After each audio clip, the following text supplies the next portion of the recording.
Hello friends, जो हमने पिछली बार वीडियो निकाला था उस वीडियो में आप लोगों को कॉन्सेप्ट पॉइंट्स हमने क्लियर कर दिए थे। तो सबसे पहला पॉइंट था what is mean by D block elements, okay. And second point what is mean by transition elements, what is mean by transition elements, okay. उसके बाद हमने आपको पढ़ाया था third concept electronic configuration of D block element, electronic configuration of D block elements. उसके बाद जो हमारा फोर्थ पॉइंट था वो था एबनॉर्मल इलेक्ट्रॉनिक कॉन्फ़िगरेशन और anomalous electronic configuration of chromium and copper. ये 4 पॉइंट्स हमने पिछले लेक्चर में क्लियर कर दिए थे। अभी आपको अगर पहला वीडियो पसंद आया हो तो हमारे दूसरे वीडियो को लाइक कीजिए, सब्सक्राइब कीजिए और शेयर कीजिए, ओके। तो आज जो हमारा टॉपिक है वो है कि हमने पिछली बार जब इलेक्ट्रॉनिक कॉन्फ़िगरेशन पढ़ा था तो इलेक्ट्रॉनिक कॉन्फ़िगरेशन पढ़ने वक्त हमने क्या किया था, एक पॉइंट जो है शुरुआत में आपको बताया था कि ऊपर की 2 लाइन छोड़नी है आप, तब वहां पे क्या लिखना है। तो ये पॉइंट हमारा रह गया था पिछले वीडियो लेक्चर में, इसलिए हम क्या करने जा रहे हैं, रिपीट एक बार जो इलेक्ट्रॉनिक कॉन्फ़िगरेशन है वो शॉर्टली आपको समझा देंगे। हमें पता है कि जो हमारे एलिमेंट्स थे वो एलिमेंट्स थे scandium, titanium, vanadium, chromium, manganese, iron, cobalt, nickel, copper और जिंक। तो हमने सिंबॉलिक इलेक्ट्रॉनिक कॉन्फ़िगरेशन देखा था कि आर्गॉन 3d1 4s2, ओके। उसके बाद titanium argon 3d2 4s2, okay. अब ये आर्गॉन का कंटिन्यूएशन हम रीराइट करेंगे। उसके बाद यहाँ पे आ जाएगा जब एक इलेक्ट्रॉन बढ़ता है, वैनेडियम का एटॉमिक नंबर 23 था, उसमें जब इलेक्ट्रॉन एक बढ़ता है तो डी ऑर्बिटल में एंटर करता है तो हमारे पास आ जाता है 3d3 4s2। अब हम क्रोमियम की बात करें तो यहाँ पे इलेक्ट्रॉनिक कॉन्फ़िगरेशन हमारा एबनॉर्मल था, दैट इज 3d5 4s1। उसके बाद मैग्नीज 3d5 4s2 और उसके बाद 3d कितना आता था आयरन का 3d6 4s2, 3d7 4s2। उसके बाद आया था आपका 3d8 4s2। उसके बाद 3d10 कॉपर का 4s1। उसके बाद इनका 3d10 4s2। इस तरीके से हमारा जो है इलेक्ट्रॉनिक कॉन्फ़िगरेशन आ चुका है। अब ये इलेक्ट्रॉनिक कॉन्फ़िगरेशन आने के बाद ऊपर क्या लाइन हमें लिखनी है, 2 लाइन लिखनी है। The general electronic configuration of D block element is. अभी आप जब जनरल इलेक्ट्रॉनिक कॉन्फ़िगरेशन की बात करते हो तो आप लोगों को पता है कि जनरल इलेक्ट्रॉनिक कॉन्फ़िगरेशन में हम क्या करते हैं। तो जनरल इलेक्ट्रॉनिक कॉन्फ़िगरेशन में हमारे पास सबसे पहले हम जब एटम का स्ट्रक्चर ड्रॉ करते हैं तो एटम का स्ट्रक्चर ड्रॉ करने के बाद हमें जो लास्ट वाला शेप दिखाई पड़ता है उसको हम क्या बोल देते हैं, आउटर मोस्ट ऑर्बिट। क्या बोलते हैं, आउटर मोस्ट ऑर्बिट। तो उसके अंदर का जो है उसको हमने क्या बोला था, पेनल्टीमेट शेप। जैसा कि ये सेंटर का न्यूक्लियस, उसके बाद पहला ऑर्बिट, दूसरा ऑर्बिट, थर्ड ऑर्बिट और एक फोर्थ। ये 4th नंबर का है जिसको हम आउटर मोस्ट ऑर्बिट बोलते हैं या तो फिर आउटर मोस्ट शेल बोलते हैं, जो n से डिनोट करते हैं। वो कौन सा तो भी नंबर होगा। और n ऑर्बिट जो है आपका बाहर का है, तो इस यहाँ पे देखो आपका 4th नंबर का ऑर्बिट बाहर का।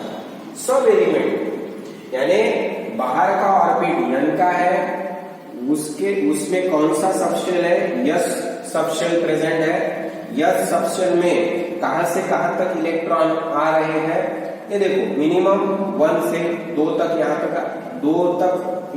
पे इलेक्ट्रॉन एंटर कर रहे हैं, यानी जनरल इलेक्ट्रॉनिक कॉन्फ़िगरेशन आपका ये पहला होगा n+1 2 इलेक्ट्रॉन्स।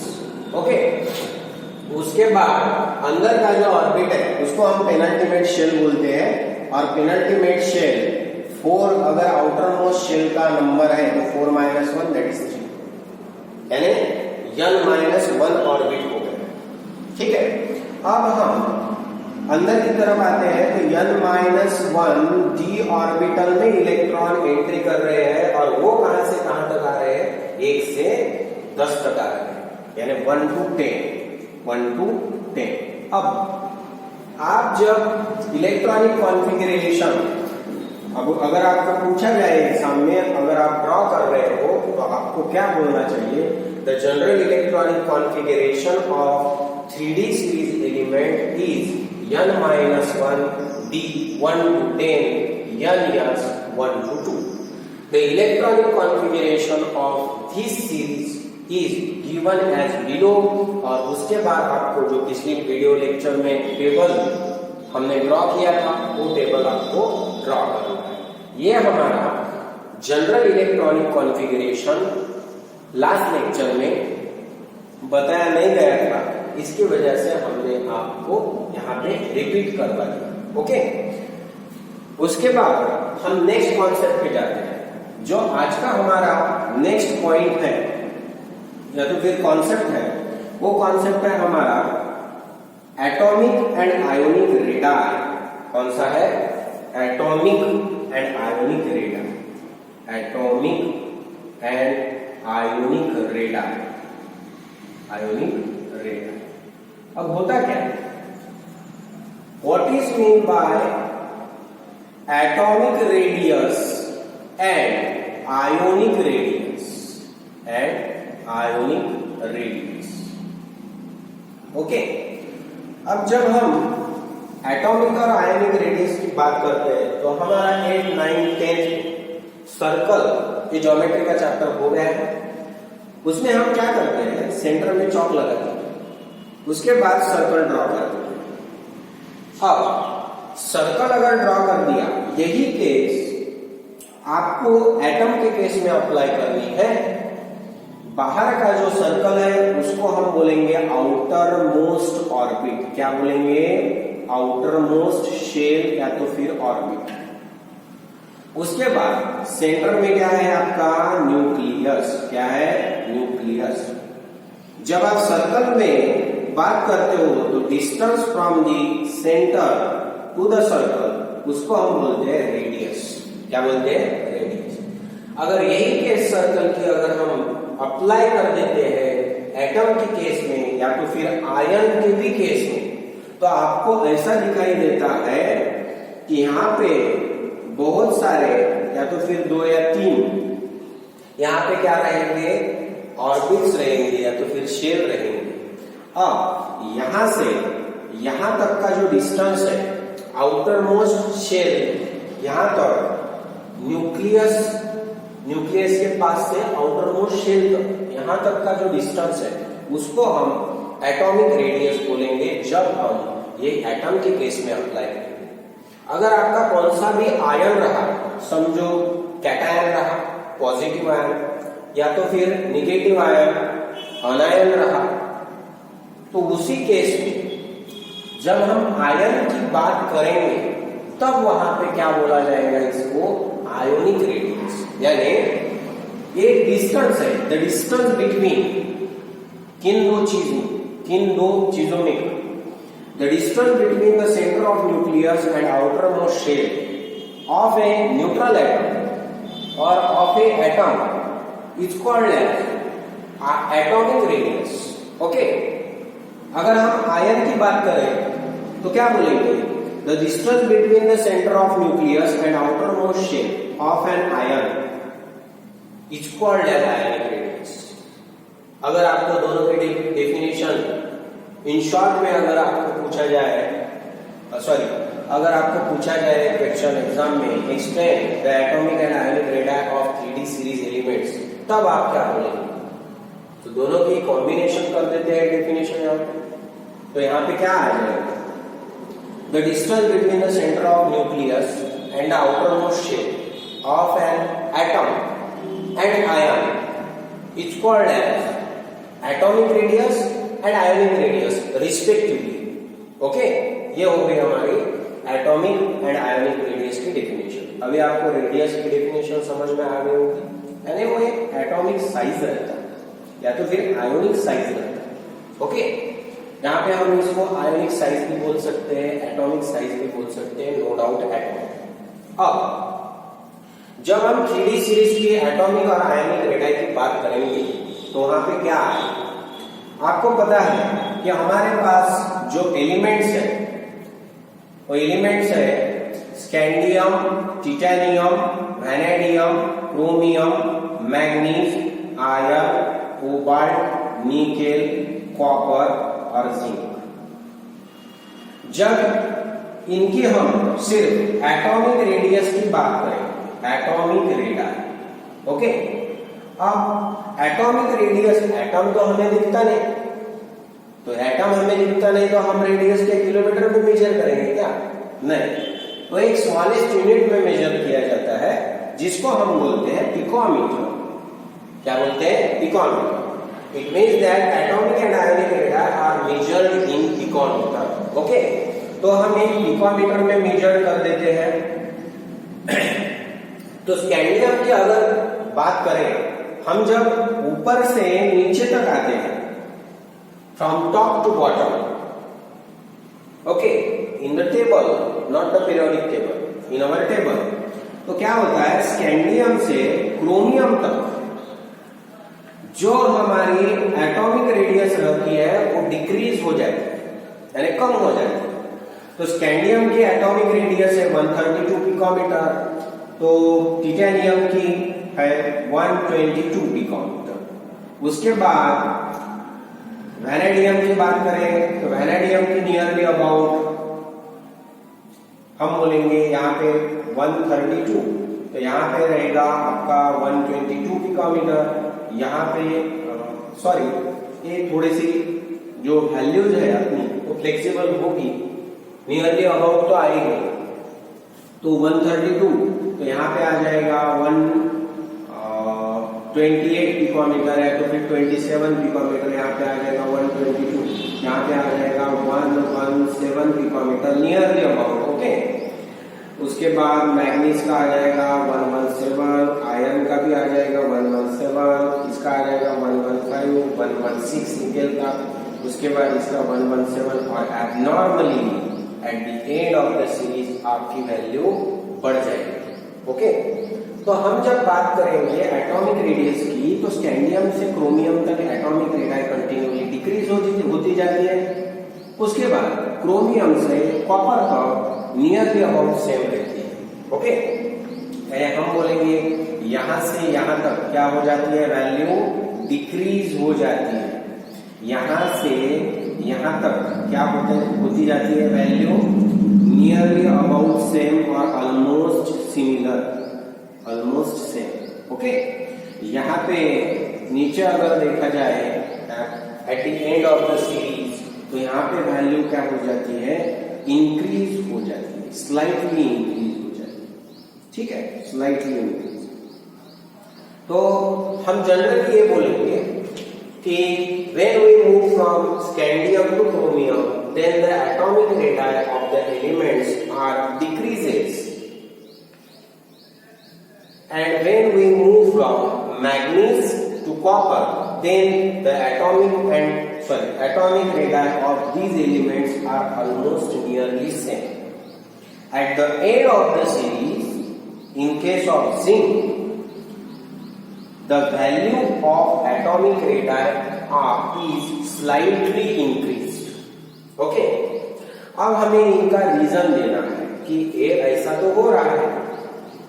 अगर ये वैल्यूज इस तरीके से हमें दिखाई देती है तो ये ऐसा क्यों होता है? कुछ वैल्यू सेम रहती, कुछ वैल्यू डिक्रीज हो जाती, कुछ वैल्यू एट द एंड को एकदम से हाई हो जाती है। ये क्यों होता है ऐसा? तो देखो, जब स्कैंडियम से क्रोमियम तक आप मूव होते जाते हो तो एटॉमिक नंबर 21 से 24 तक बढ़ता चला जाता है। यानी न्यूक्लियस में जो प्रोटॉन की वैल्यू है वो बढ़ती चली जाएगी। एटॉमिक नंबर है number of protons present in the nucleus. Proton की वैल्यू अगर बढ़ गई एट द सेम टाइम जो इलेक्ट्रॉन एंट्री कर रहा है वो डी ऑर्बिटल में एंट्री कर रहा है। अगर वो डी ऑर्बिटल में एंट्री कर रहा है इलेक्ट्रॉन, समझो एंट्री कर रहा है, तो इलेक्ट्रॉन जो है वो सेम ऑर्बिट में आ रहा है, सेम शेल में आ रहा है, उसका शेल कुछ चेंज नहीं होते जा रहा है। उसका शेल अगर चेंज नहीं होते जा रहा है तो हम ये बात करते हैं कि न्यूक्लियस में अगर प्रोटॉन की वैल्यू बढ़ती है एज वेल एज इलेक्ट्रॉन अगर सेम शेल में आ जाते हैं तो न्यूक्लियर फोर्स ऑफ अट्रैक्शन बढ़ जाता है। यानी न्यूक्लियर चार्ज का force of attraction on electron वो ज्यादातर रहता है। इसकी वजह से बाहर के जो इलेक्ट्रॉन क्लाउड है या तो फिर इलेक्ट्रॉन है, उनका जो ऑर्बिट है या तो फिर शेल है वो अंदर की तरफ खींचता चला जाता है।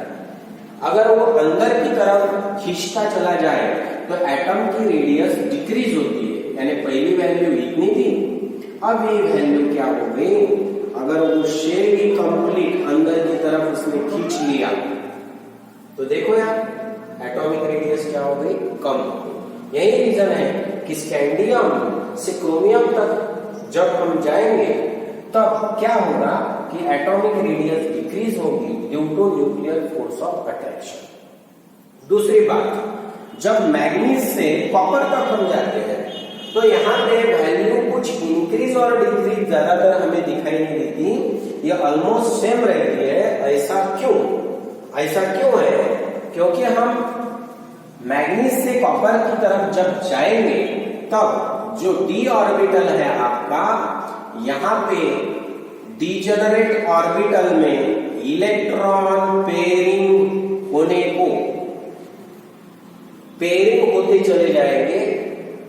पेयरिंग के लिए शुरुआत होती चली जाएगी मैग्नीज से कॉपर तक। और अगर ऐसा हुआ तो यहाँ पे क्या होगा, आपका जो 3D का ऑर्बिट है उसमें इलेक्ट्रॉन की संख्या अगर बढ़ गई, पेयरिंग अगर लग गए, तो यहाँ पे इलेक्ट्रॉन में क्या होगा, रिपल्शन ज्यादातर होगा। Okay, as well as manganese से कॉपर की तरफ जाते वक्त एटॉमिक नंबर भी 1 से बढ़ता चला जाता है। अगर एटॉमिक नंबर 1 से बढ़ता चला गया यानी प्रोटॉन की वैल्यू जो है वो 1 से बढ़ती हुई जाती दिखेगी आपको जब आप मैग्नीज से कॉपर तक मूव होते चले जाओगे।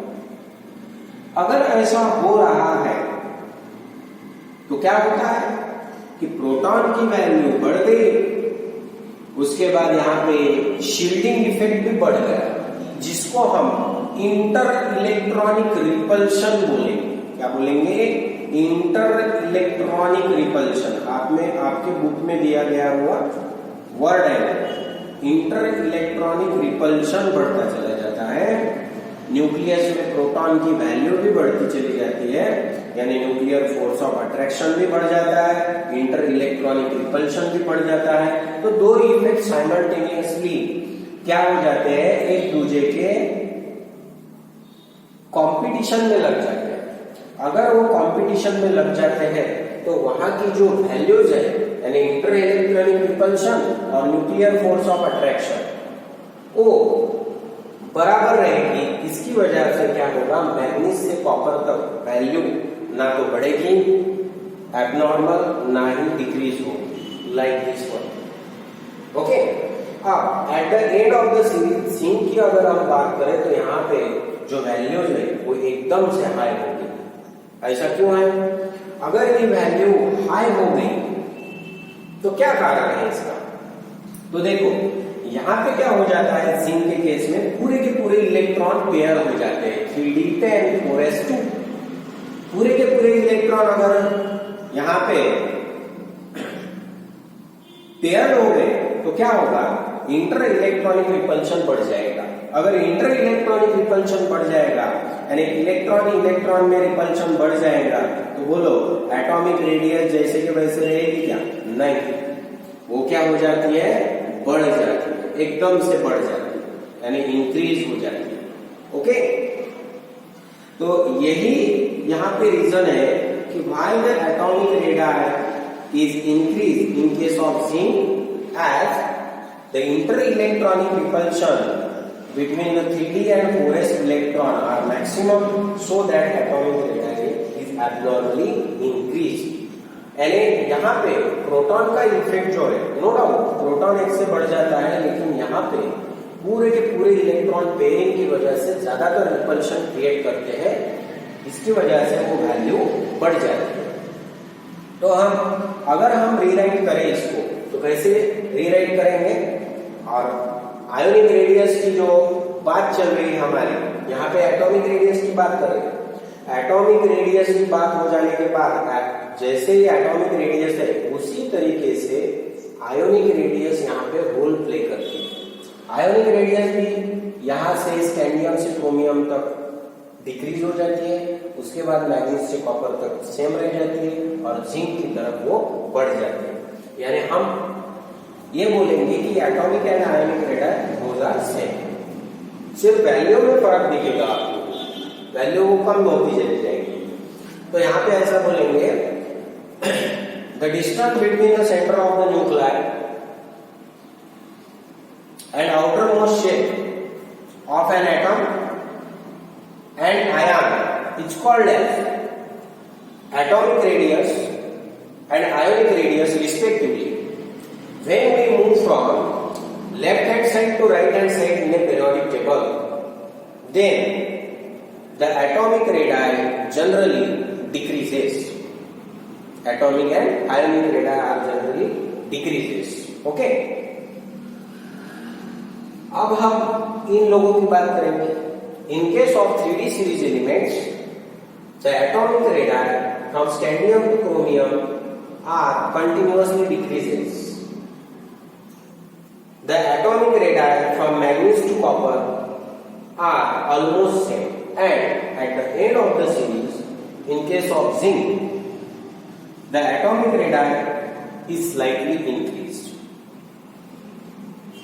Okay, in case of scandium to chromium, the atomic radii decreases due to the addition of extra electron in the same shape and the addition of proton in the nucleus by 1 digit increases by 1 digit, so that